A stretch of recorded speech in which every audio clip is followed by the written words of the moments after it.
દાહોદ જિલ્લા programme officer સુશ્રી ઈરાબેન ચૌહાણના માર્ગદર્શન હેઠળ દાહોદ ઘટક 1ની તમામ આંગણવાડી કેન્દ્રોમાં પાપા પગલી પ્રોજેક્ટ અંતર્ગત 20 અને 21 મહિના રોજ બાળકો અને વાલીઓ સાથે સકારાત્મક પ્રવૃત્તિઓ દ્વારા બાલક પાલક સર્જન કાર્યક્રમની ઉજવણી કરવામાં આવી હતી।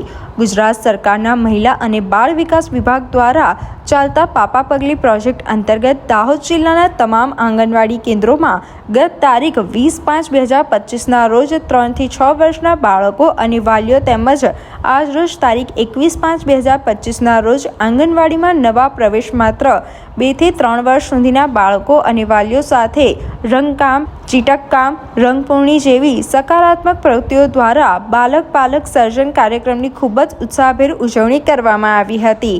આંગણવાડી કાર્યકર બહેનો દ્વારા આંગણવાડીમાં ચાલતી સરકારશ્રીની યોજનાની માહિતી આપવામાં આવી હતી। આ કાર્યક્રમમાં પાપા પગલી ઇન્સ્ટ્રક્ટર, આંગણવાડી કાર્યકર બહેનોના નાના ભૂલકાઓ વાલીઓ ઉપસ્થિત રહ્યા હતા।